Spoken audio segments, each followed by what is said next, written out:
person, so all committee members are asked to be present in the Metro Plan Orlando boardroom for us to have a quorum. Members of the public will still be able to participate virtually, and we encourage them to do so.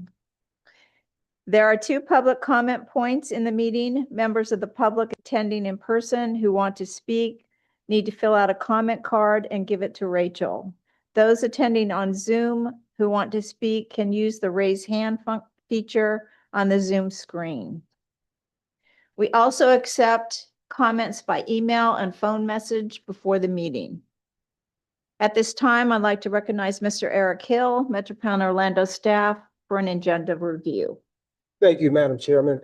Good morning, members in the room and online. It's good to see you as always. I do have a few items to report on.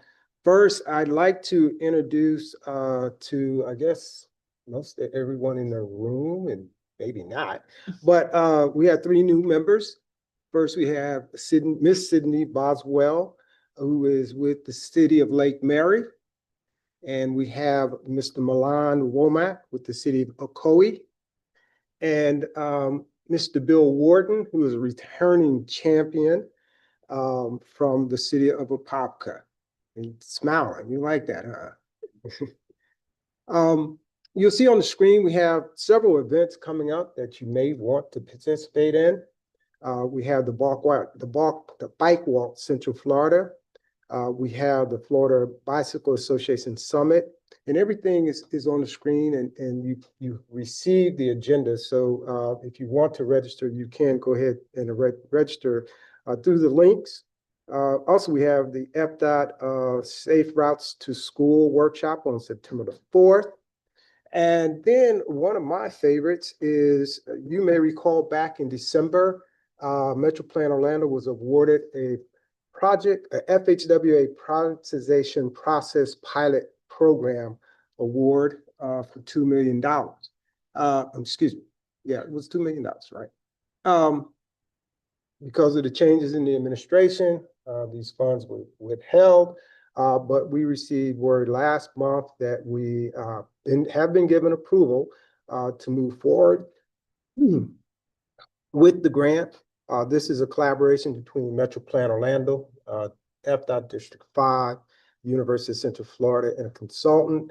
And if I can go back in my memory banks, about 20 years ago when we did an update on our long-range plan, there was a post-processor to the model called the ITS Deployment Analysis System, IDAS, that we use to show how our regional model could be improved by deploying technology.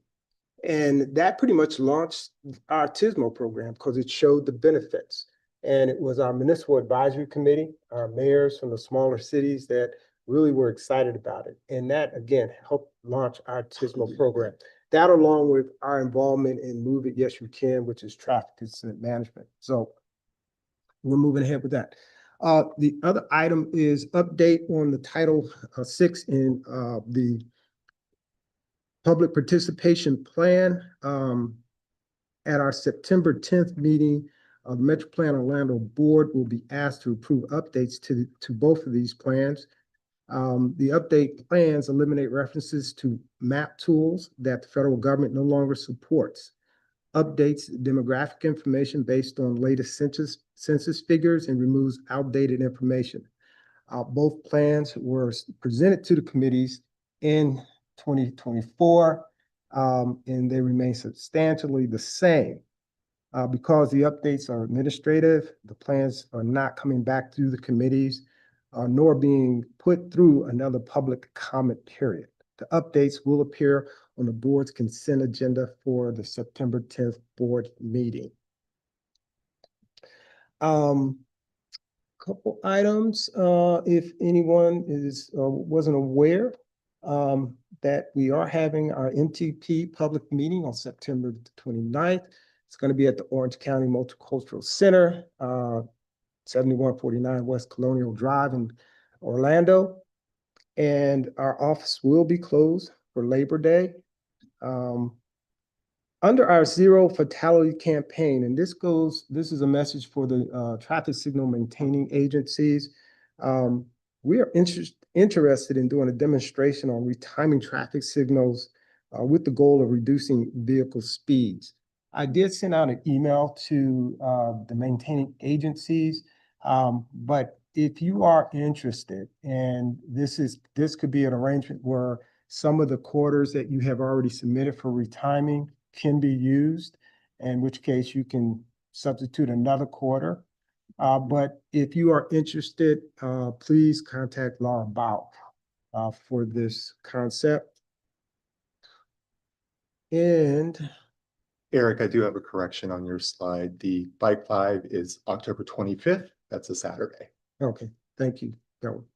Appreciate it. Madam Chairman, that is all I have. I would like to move to the safety moment. Yep. With Mike Wilson. Thank you, Eric, and good morning, everyone. August is Stop on Red Month. Florida DOT has been focusing on that this month. This is a still from a video they shared last week from Daytona Beach, but it just presents the obvious issue, right? With running red lights, they can have some pretty serious consequences. We have about 175 or so serious or fatal crashes per year that involve red light running. That's about 12% of our crashes. And what I included in that is not only crashes where it's specifically called out in the form as ran a red light, but other crashes that also occurred at signals that were severe and likely involved it, but the officers don't always have the ability to claim that a driver, a specific driver, violated a signal. Also, when we look at our crash data, and not surprisingly, younger drivers have higher risk, about 2 to 3 times higher risk, at least based on population. And then lastly, just what can we take away? What can we do as drivers, aside from some of the obvious things, such as not being distracted? Speed is another really important factor, right? Factors tend to combine and compound. The yellow phase that we all use is based on the posted speed. So if you're going, say, 45 in a 35 zone, that means an additional 75 feet of braking distance and more than 100, about 114 feet of stopping distance that you might be overrunning the intersection by the time that light turns red. So going the speed limit will reduce your risk of accidentally running a red light. And that concludes my safety moment for this month. Happy to take any questions. No questions? All right, Thank you, Mike. Next, we have item 4, agency reports. This is an opportunity for any of the partner agencies to speak to the committee. If any of our partners wish to provide updates during this slot, please let Rachel and Eric know via email at least a week prior to the TSMO meeting. Today, we have Jonathan Scarf for our regular report out from DOT. Morning, Madam Chair, TSMO committee members. I have a few brief announcements for you this morning. First being our upcoming public hearing. This is for State Road 60 from Prairie Lake Road to Florida's Turnpike. That's going to be a PD&E study. You can see some of the project details there. It's to study and evaluate improvements on the State Road 60. And the purpose is to address future travel demands and as well as improve safety. And so you can attend that virtual hearing on 10/14/2025. And the details of the in-person hearing there are October 15th, 2025. The presentation will begin at 6 p.m. and the location will be the Westgate River Ranch and Resort and Rodeo. And so I know that's a couple months out, but I wanted to give you the opportunity to put it in your calendar for the Osceola folks. And second, I just wanted to point out in your construction report this month, you'll find a project that was recently accepted final acceptance, and that's State Road 436 from north of Old Cheney Highway to south of University Park Drive. That include multiple items in there, repaving, speed management, as well as traffic calming, landscaping. Just want to let you know that project is complete now, and that PHB at the location or in that project has been operational since March. And that concludes my brief updates this morning. As always, if you have questions for the department, I'll be happy to take them back. No questions? Thank you. Thank you. Now we will move to item 5, roll call. Rachel, you may proceed with roll call. Thank you, Madam Chair. If members can please remember to turn on their microphone before responding and then turn off again. Please say here or present. Barden. Here. Crandell for Barchessa. Here. Boswell. Brock. Here. Cologne. Here. Delachey. Here. Ide. Present. Elisar. Present. Elliot Moore. Here. Gomez. Gordon. Here. Horn. Quinn. Jameson. Here. McGrath. Here. Mendenhall. Nelson. Pullum. Ramdat. Here. Sadler. Present. Sanders. Here. Saunier. Senerans. Singh. Here. Smith. Present. Tahira. Here. Wharton. Here. Martello for Williams. Here. Womack. Present. Yeager. Present. Yeargain. Here. Madam Chair, that concludes the roll call. We do have a quorum. Thank you. We will now hear public comments on the action items. We ask that you provide your name and address for the record, and please hold your comments to 2 minutes or less. If any members of the public wish to comment and are joining us virtually, please use the raise hand function and you will be recognized, or dial *9 on your phone keypad. We'll send you a prompt to unmute your mic. Do we have anyone joining us virtually who would like to make a comment? We have no hands raised online. Okay. Do we have any members of the public attending in person who wish to make a comment? No comments received. Okay. Are there any written comments that were submitted before the meeting? None. Okay. We now have 2 action items. Members making or seconding a motion, please state your name. Our first item is approval of the June 27th, 2025 TSMO meetings, which are in section 1 of your agenda packets. Are there any corrections to the minutes? None? Okay. Is there a motion to approve? Motion to approve, Elisar. Okay. Smith, Is- second. Okay. Is there a okay, got a second. Okay. Okay, is there any discussion? No, it has been properly moved and seconded. All those in favor, please say aye. Aye. Any opposed, same sign? Okay. Motion passes. Our second action item is staff's request for approval of roll forward amendments to the 2025-26, 2029-30 Transportation Improvement Program, the TIP. More information can be found in section 2 of your agenda packet. We will hear from Mr. Jason Sartorio of Metroplan Orlando, who will tell us more about these items. Mr. Sartorio, you have the floor. Morning, Madam Chair and committee members. This morning we have our annual roll forward amendment. This includes projects that had funds that were originally programmed in last year's TIP for fiscal year 2025. These funds were not committed by the end of the fiscal year on June 30th, so they automatically roll forward into fiscal year 2026 and FDOT's new adopted 5-year work program, which came out in July.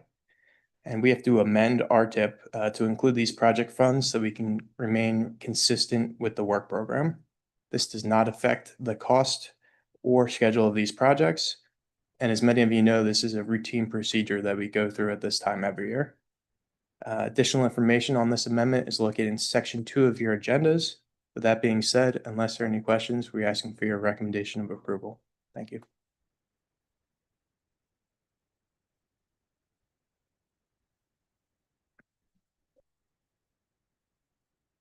Motion to approve. Shad Smith, move to approve. Tip and Trip. Second. I'll second, Alyssa. Is there any discussion? No, it has been properly moved and seconded. All those in favor, please say aye. Any opposed? By the same sign?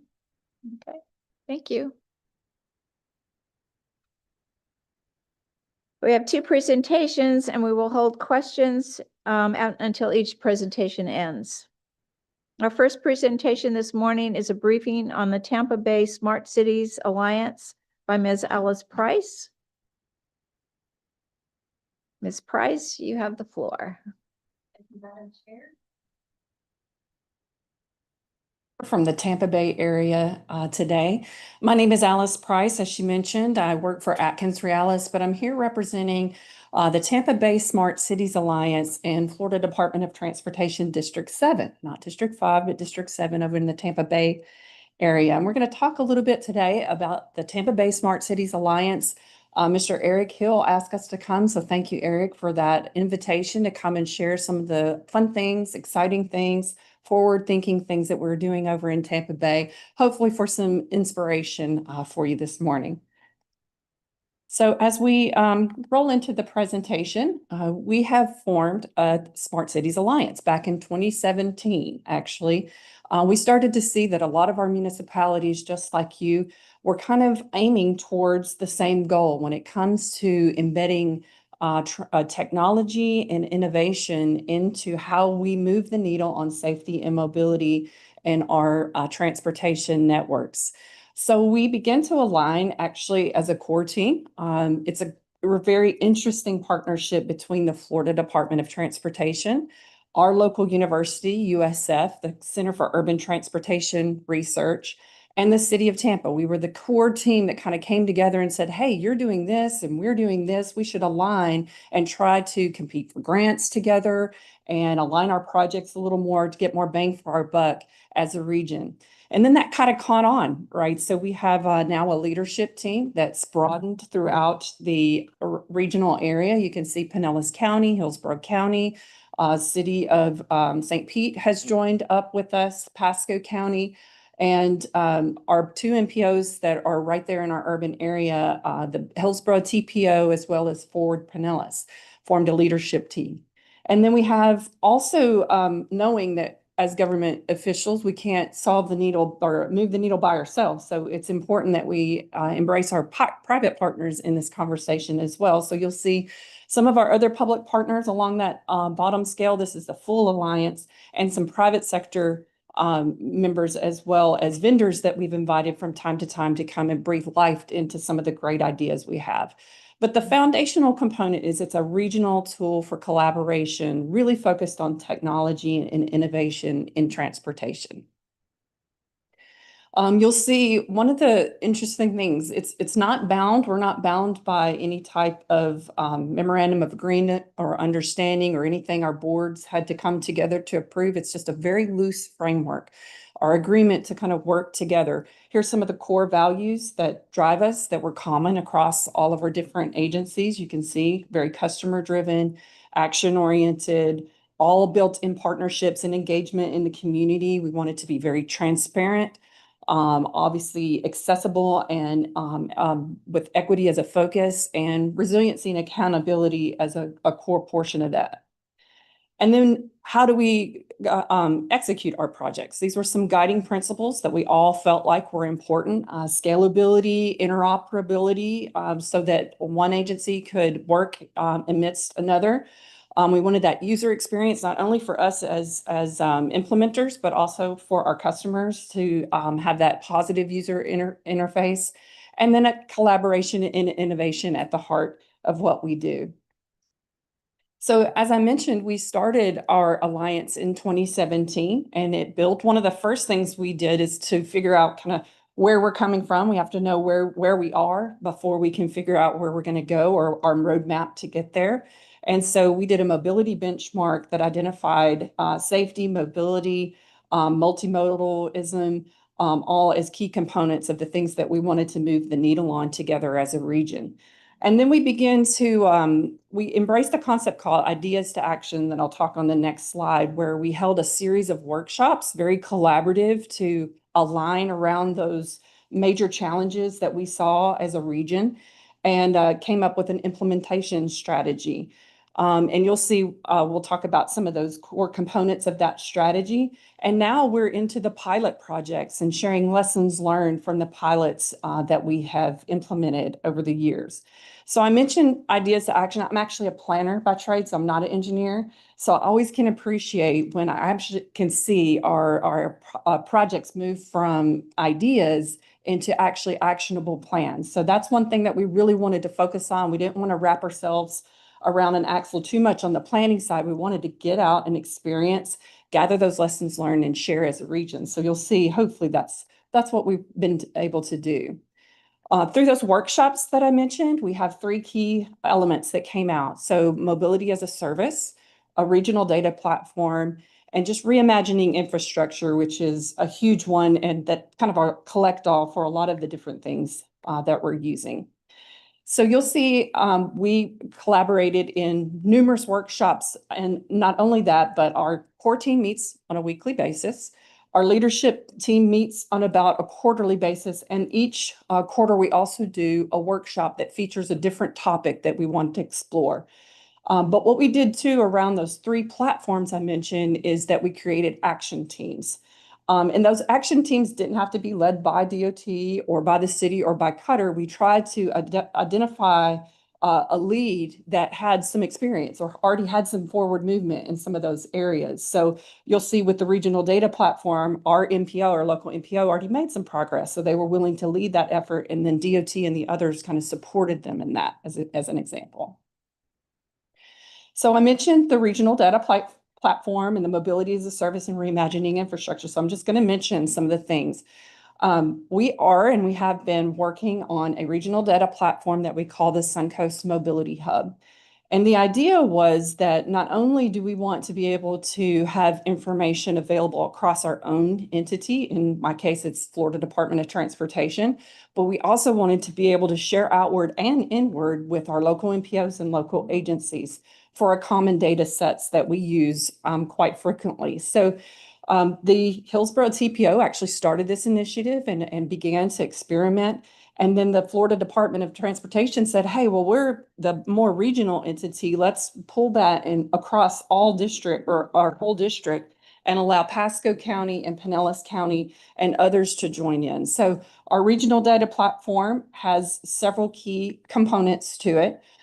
This is an example of the safety component and some of the information that can be found through it's just a very quick, easy user interface. And we've actually just allowed our local agencies to begin to review this information and give us feedback. So it's actually still in the testing phase right now. Another key component of it is a work zone data exchange. So and I know Orlando is exactly like Tampa when it comes to the amount of construction that you have on your roadways, right? And not only from a DOT perspective, but our local governments as well. So this was a really important component to our region to be able to collaborate on when those lane closures are taking place and pull it all into one dashboard for people to not only to be able to see their own, but to see others as well. And we're at the very, very end of the approval process because we've gone through the DOT process, working with central office to get our data exchange on the DOT system. So this is not a one network can feed into it. If you've heard of one network, you may be using that as a region. We can read one network, but this is a 100% proprietary system that's a DOT that we're now offering to our partners for free. So I mentioned the mobility as a service. I'm not sure if the Orlando area has experienced as much with the mobility as a service. We have found this to be a big challenge for us as a region because we don't have as advanced of a transit system as we would like. The idea behind mobility as a service is to pull all modes into one easy app to use by our users for travel planning, for destinations, for events and things like that. The city of Tampa was already interested in kind of championing this. So they continued to, they put an RFP out actually and got Move It on board, and we experimented with it for about a year. And the whole concept is to plan, pay, and ride all in one app.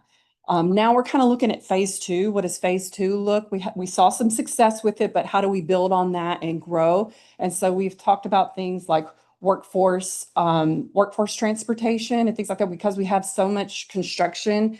That's a big barrier to our employment, is for finding people rides to work. So we're trying to see how we can align the mobility as a service with those challenges.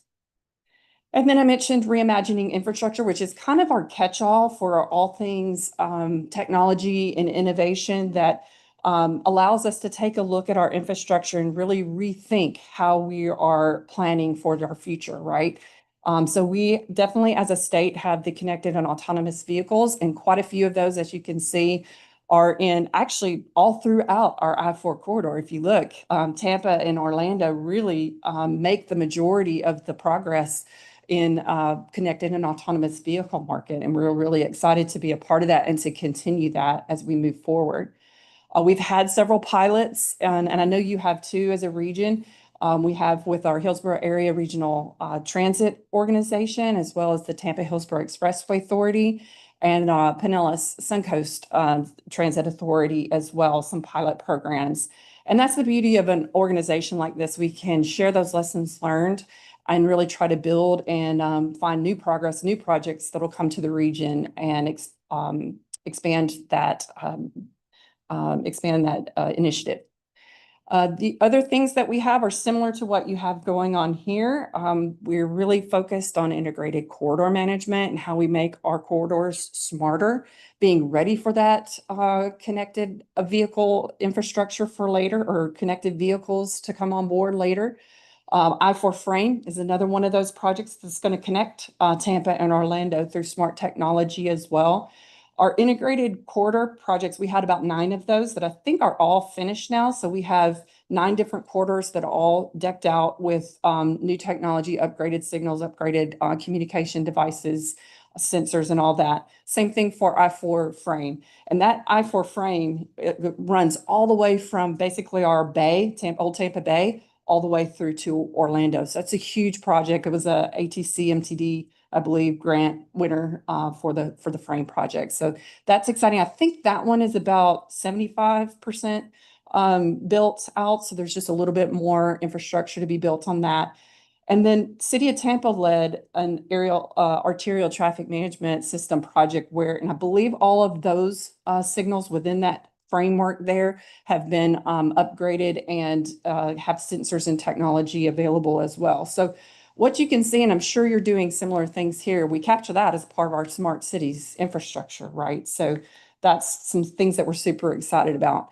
We've just started to experiment a little bit with smart work zones. I don't know if you're doing a lot of that here, but we're trying to encourage our contractors to embrace that technology, especially where it can move the needle on safety and keep our work zones safer. And then one other project in terms of the reimagining infrastructure part is our smart corridors. This is one that DOT is forwarding along Hillsborough Avenue, which is US 92 from like the Veterans Expressway all the way out to US 301.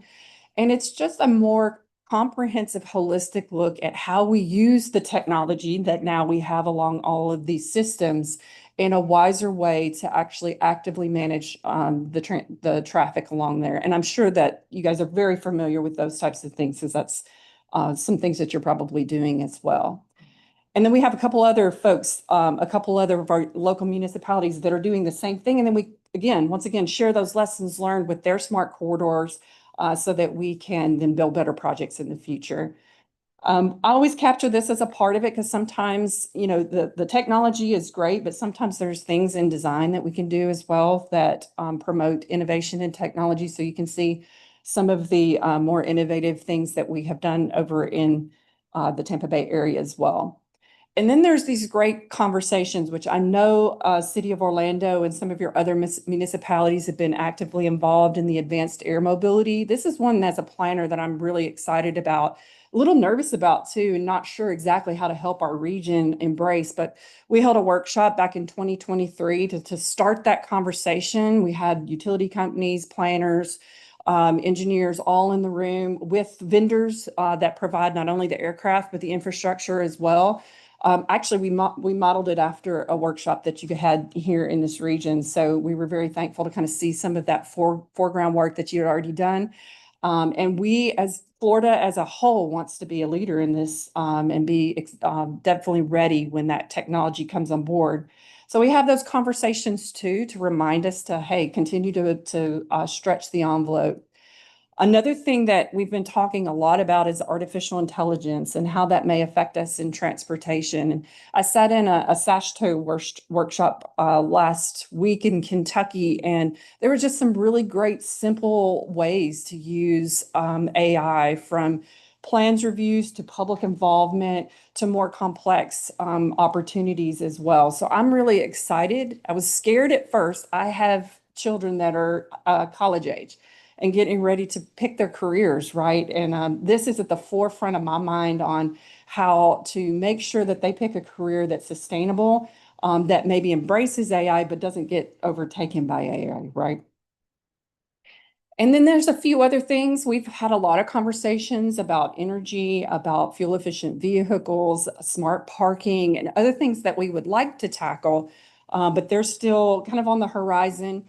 What we do is we bring these things to our leadership team and our core team, and it kind of maps our course for what we want to discuss over the next year. So super excited to share with you today.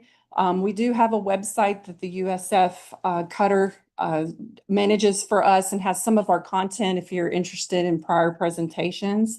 Appreciate the opportunity to present to you today, and I'm sure we'll answer questions after the next presentation. Okay. Are there any questions for Ms. Price? No, you can answer your questions now. I have a question. Go ahead. You mentioned a few projects, and I just wondering how have these projects been funded? Yeah, so it depends project to project. Having DOT on our alliance is huge because, as you know, DOT funds a lot of these different projects, at least in part. That's the other beautiful thing about the alliance too, is if we kind of know where everybody wants to go, we can look at the work program and kind of see where projects align. So if Hillsborough County is looking at something on 301, and we know the department also has a project on 301, we just make that project more powerful. So it might be jointly funded by DOT and a county. We try to take advantage of money that's already spent and being leveraged. Sometimes what we've tried and haven't been as successful is also we've had grant opportunities come through, right? And to align our partners with a grant that multiple local agencies and DOT together, that's been ideal. We haven't quite made it to that yet, but that's another great opportunity to be able to align together, especially around a particular corridor, and try to receive funding that way. So variety of funding sources, I would say. For I think two of the projects, I can't remember which side, it was like integrated corridor. And I think Tampa did some kind of signal. Do you know a little bit more about what exactly did they do, to make it integrated corridor? Or in the ATMS, that's it. What did those projects entail in terms of advanced technology or innovative technology? Yeah, so with the integrated corridor management was a DOT project, as you can see. The ATMS was a City of Tampa. DOT also funded a portion of that. And then I4Frame received the grants. That's what I was talking about, multiple kind of funding sources there. In addition to the technologies there, this is where I see our biggest opportunity and our biggest challenge. So we're going to have all this data. What do we do with it? So that's where with the regional data platform, we've experimented with what does that data look like when it comes in, and how can we use that to predict? So on the ATMS project, Now I think the company's called Recor, but it used to be Waycare. Did you guys have experience with Waycare? It's a predictive analytic tool. So it will, with the technology that's out there and with the software package, it can help predict where your safety issues can be, where they are. The other value to the technology is we're looking at transit signal priority. We don't have rail, so we want to make our buses operate as efficiently as they can within traffic. So another element of that was to collaborate around the TSP, transit signal priority portion of it as well. So I'm still looking forward to seeing the data side of that, where it comes in, how it looks, how we can move the needle on safety. What we want to do too is also get our performance metrics in place. So we know what we want to accomplish with some of these, and I feel like we're a little bit behind on that part. But the idea would be to, move the needle on those key metrics: safety, mobility, reliability, especially during the construction. We did those ICM projects because we knew those were going to be detour routes of the big West Shore interchange project that we have down there, and the ATMS is actually in that area as well. So hopefully that helps. I don't know the details of the exact technologies, but we can get it for you. Thank you. Are there any other questions? Okay, seeing none. Thank you. Thank Ms. you. Price? Okay, our second presentation this morning is on the Eastern Transportation Coalition, TETC, and the organization's work to support TSMO strategies and workforce development in transportation. This is going to be presented by Ms. Cheryl Bradley, and you may proceed. Thank you, Madam Chair. Thank you, committee. I appreciate you all having me here this morning. See a lot of familiar faces and a lot of new ones, so it's nice to be amongst my Central Florida peers. Let's see if I can figure this out. So who the coalition is, we are a collective impact organization of 20 states along the Eastern United States and the District of Columbia, along with 250 or more agencies, other agencies that are transportation related. As you can see here from some of the statistics, we represent 48% of the US population. Our states do, 46% of the nation's jobs, 43% of US licensed drivers, and the third largest economy in the world. So moving people, goods, and services safely and efficiently every day is at the heart of what our states do. And we work across freight and modality as well. So I'll explain a little bit more about that as we move on. And the Eastern Transportation Coalition is the longest standing transportation coalition. We've been at it for 30 years now. And during that time, bringing public agencies together across state lines and modalities to address pressing transportation challenges.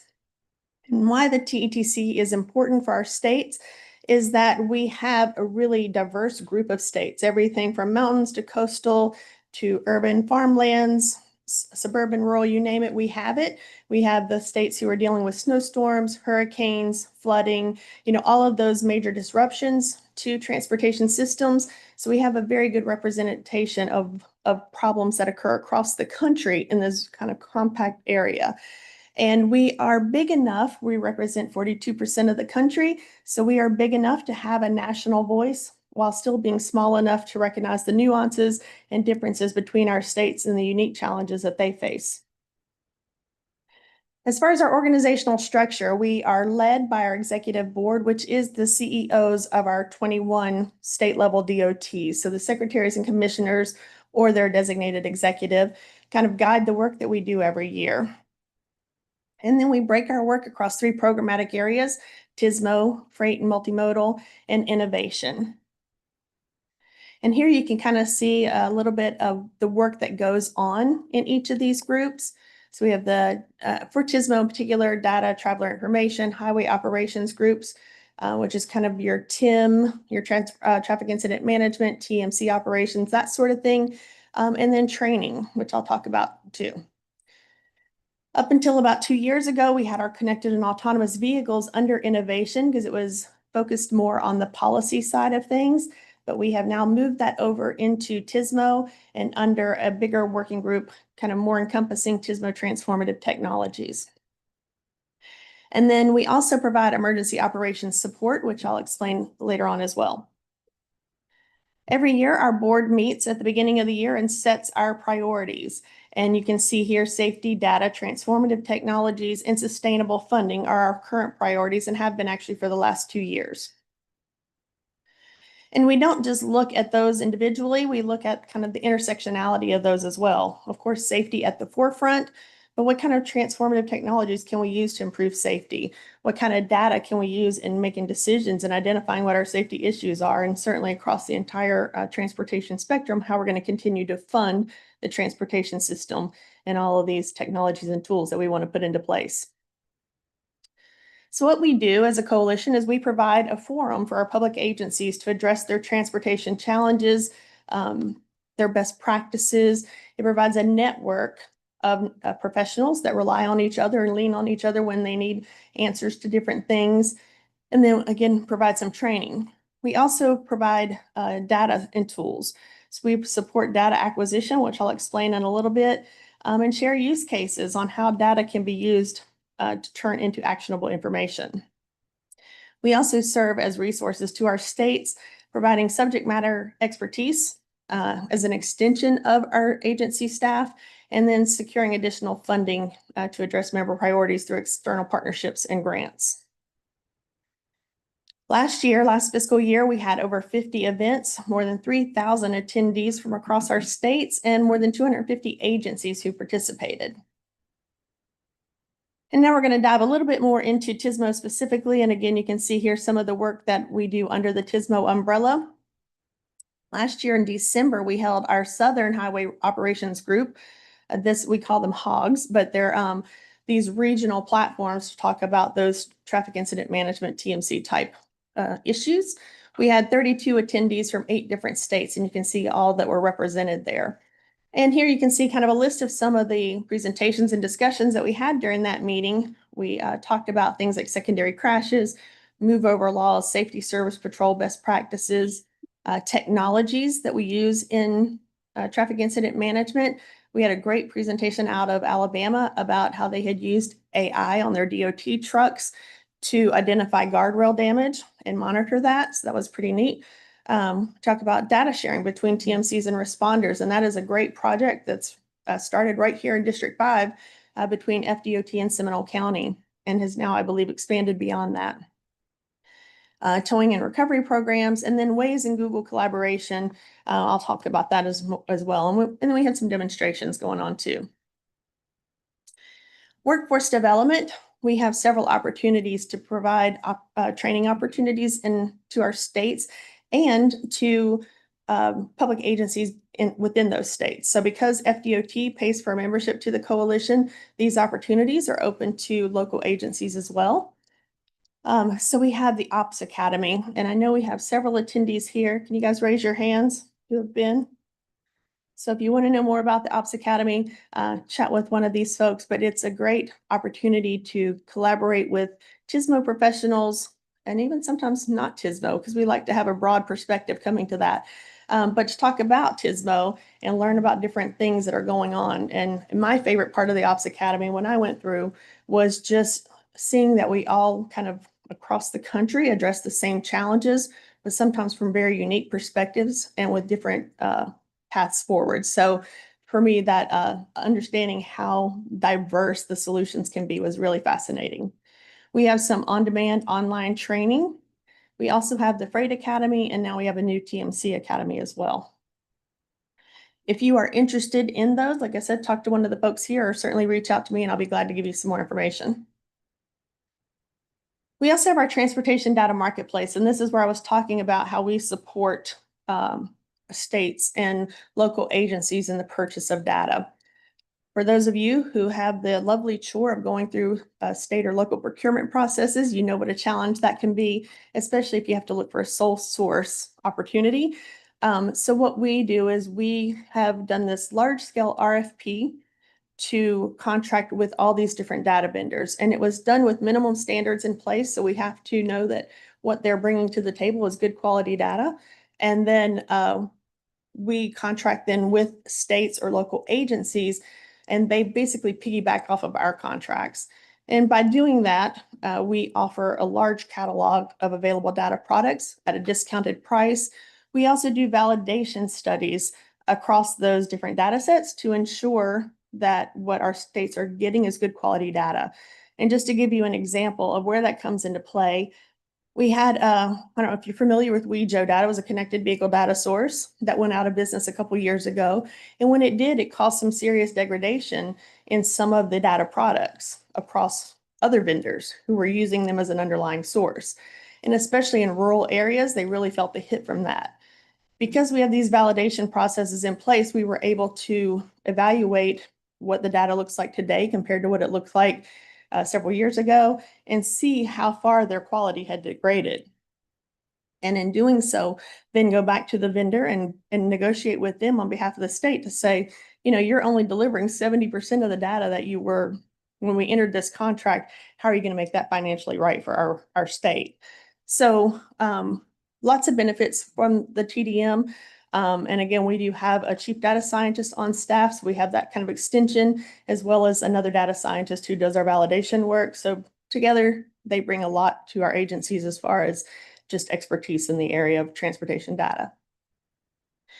And here you can see the different kinds of data that we have available. We currently have them under 6 core data sets: speed and travel time, origin destination, freight, waypoint, volume, and conflation. And underneath each of these, you can see who our prime vendors are for each one of these data categories. And within those, we have a number of sub vendors as well. So in addition to these, you'll see things like TomTom, Bentley, Flow Labs. I don't want to leave anybody out, but I'm going to for sure. Anyway, we have a lot of different sub vendors under these as well, and I'm glad to provide that information to you. And we are currently in the process of adding bike ped data. So our team is currently working on the schematics to identify what those minimum standards are to bring bike ped data into the marketplace and available to our states. As I mentioned, we do provide emergency operations support. This is one of our big examples over the last 2 years with the collapse of the Francis Scott Key Bridge in Maryland.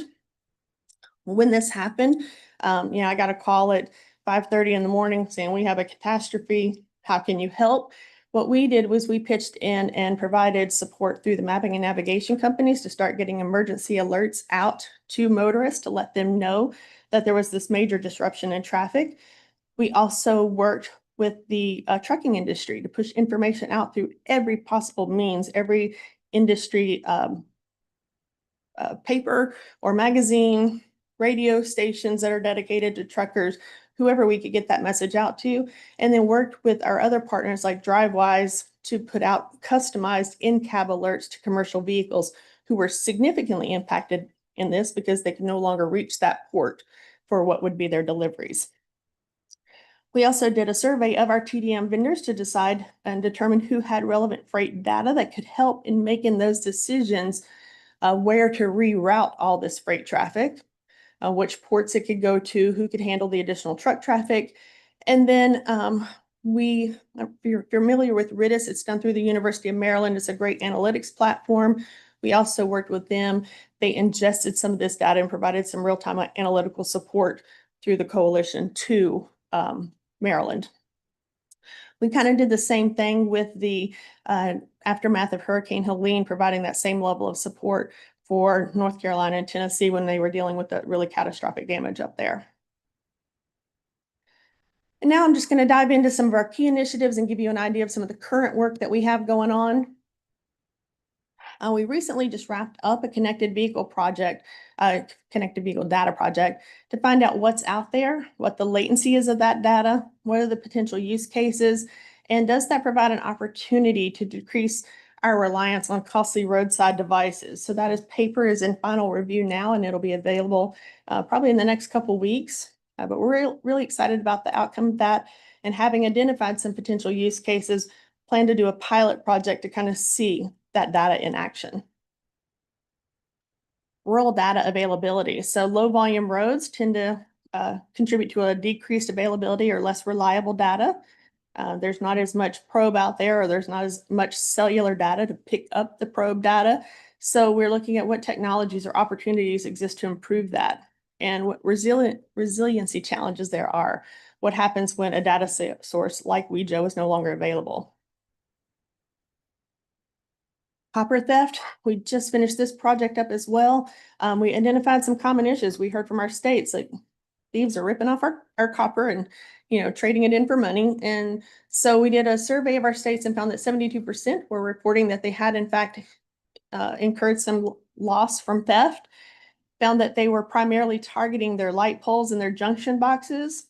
And one of the biggest issues was weak and inconsistent security, limited collaboration. So amongst DOTs and law enforcement to kind of understand that problem and make sure that people are keeping an eye on it. And then the financial gaps.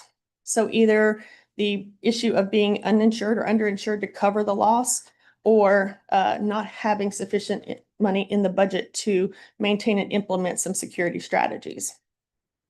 And so we also identified what some best practices would be, and that was multi-layered security using tamper-resisting technologies, sensors, even AI, material and innovation alternatives. What else can we use besides copper that will deliver the same results without the added risk of theft?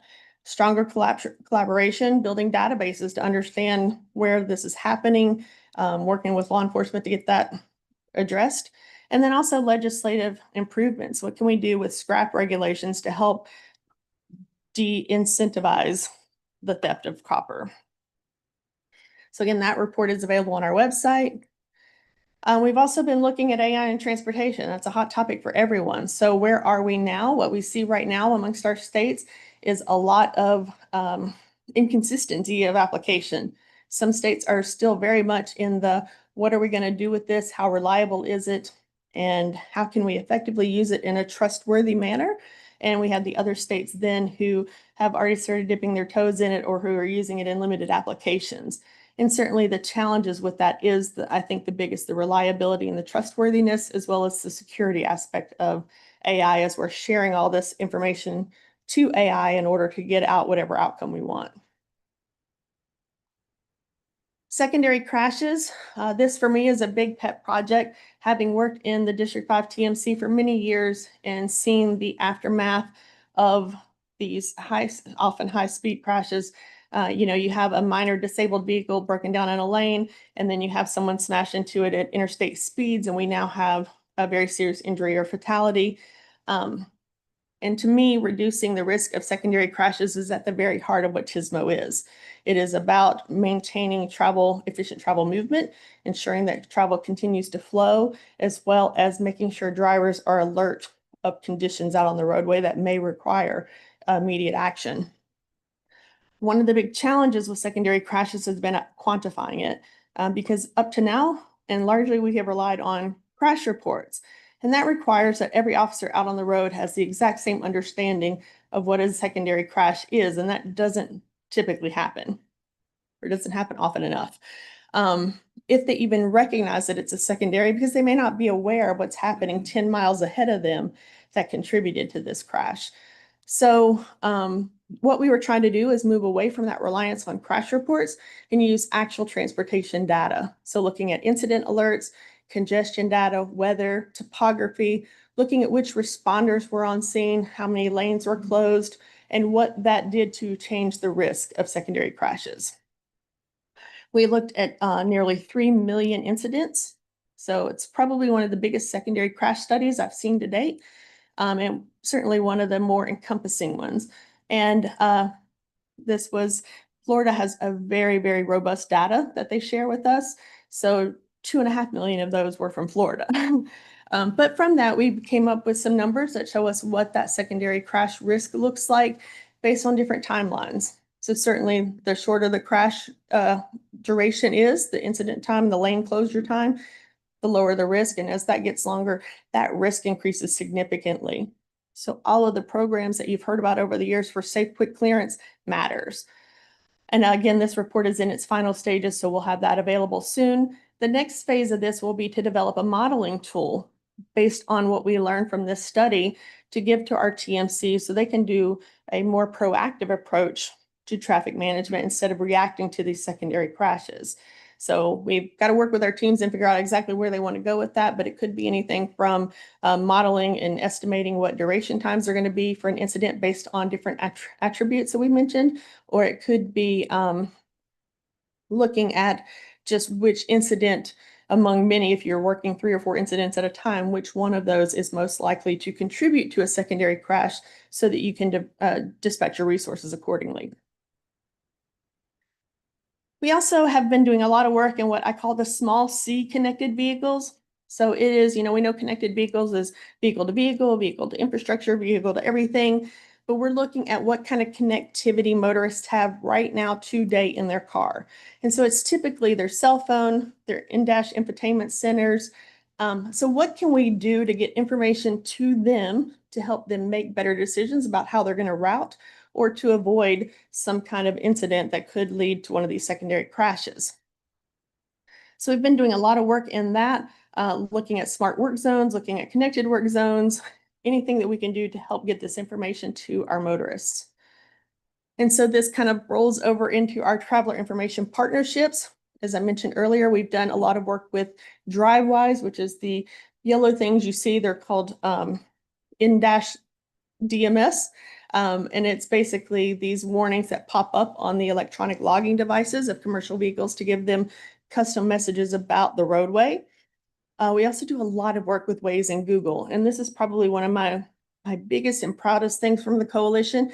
It actually was initiated here in Florida and then elevated through the coalition, where again, as we have this collective voice, we are able to compel changes with some of these partnerships that maybe would not happen on a state-by-state basis.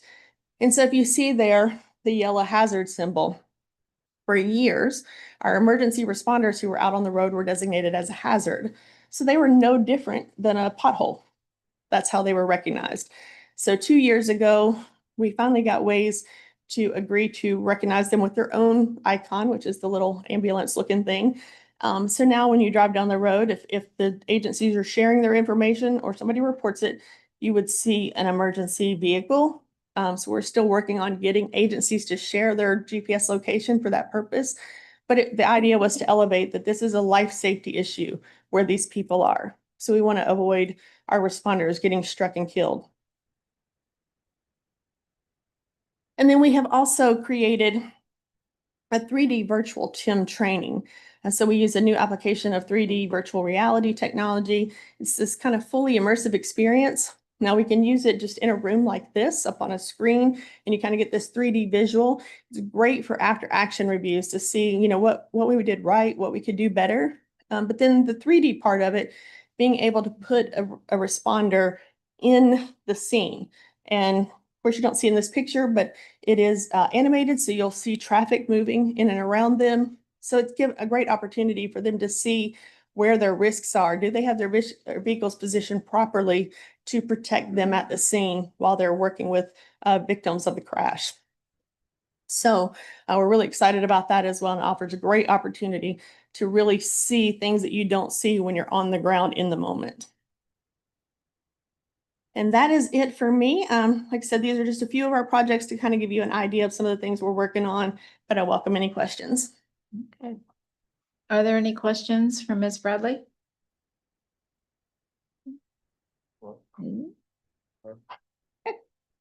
Okay, seeing none, thank you very much. Thank you. Chair. Oh, you have that? Not a question, Okay. but just in addition to Cheryl's presentation, the Ops Academy, a few hands went up. I'm a graduate, and it is a wonderful experience to learn about TSMO, to be exposed to a lot. When you were talking about traffic incident management, we learned that that's situational awareness, understanding that there may be a crash, 5 miles down the road that led to the crash you're now investigating or responding to. And then building a national network. If you have a question or if you're challenged by a TSMO-related item, host of folks around the country that are dealing with the same thing can help you through that. So it's every year. The format has changed. When I attended, and I would imagine Eric and Rick, not Rick, Jim, excuse me, attended, it was 2 weeks, and you are immersed in TSMO. Now I think it's 1 week is virtual, and then the second week is in person. But again, I would encourage anyone who, wants to, again, enhance and embellish your skill sets to apply. But since we didn't get a mass of questions, I just wanted to. No, add I to appreciate Cheryl's that. And we do presentation. like to bring the local perspective into that because it's important, TSMO is only successful when we have good, solid partnerships between our states and our local agencies. So we love having the local participation. Gary went last year, the year before, last year. So, and hopefully found it to be a great experience as well. But the other part that's really nice and what Eric said was we, as part of that network, we have an email listserv. So when you do have a question, you put it out there via this email, and everybody who's ever attended the Ops Academy gets it and has the opportunity to respond. And I don't seldomly put questions in there since I'm not doing hands-on work as much anymore, but I learn so much from the questions that get put out there and just seeing the responses that come back from them. Gary, did you enjoy the experience?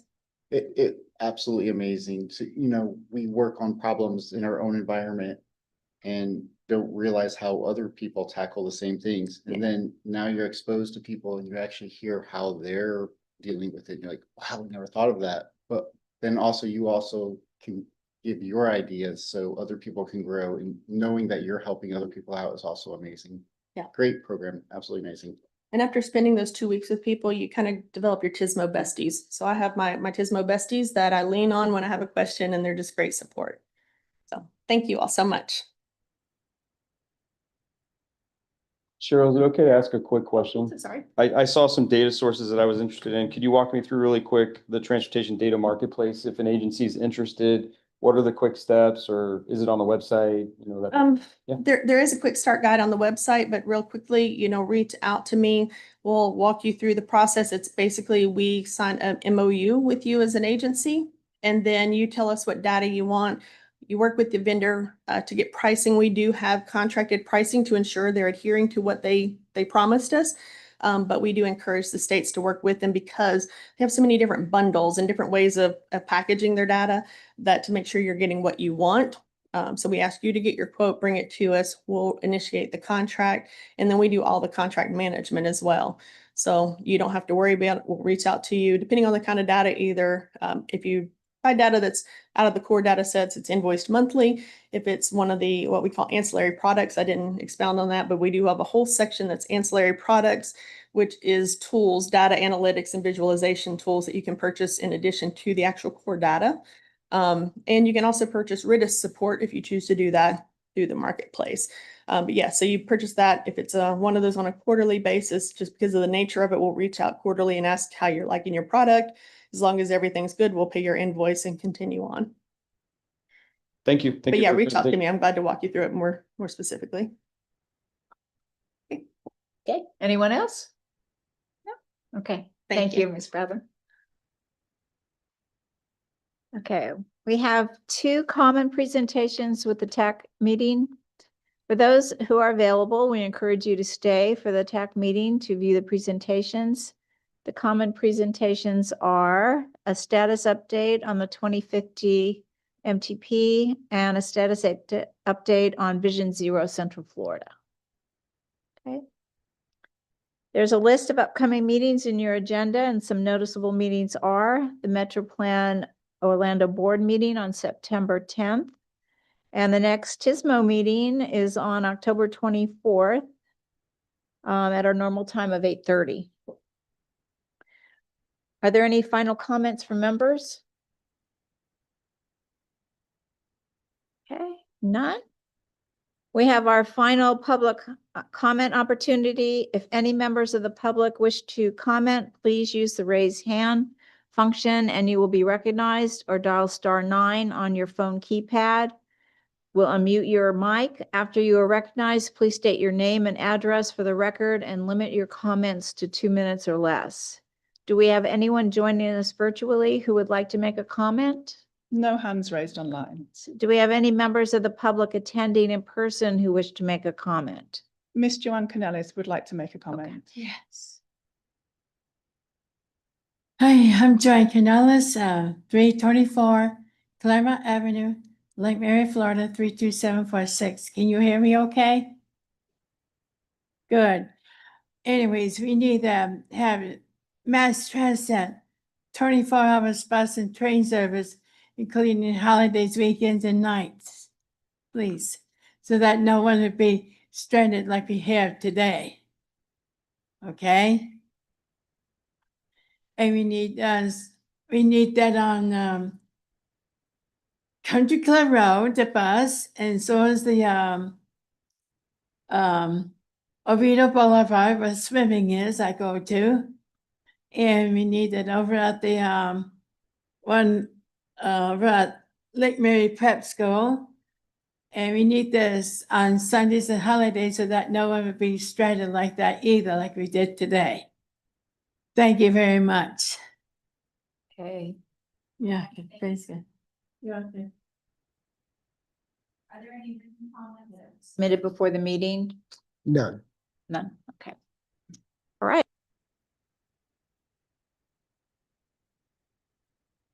Thank you. 9:36.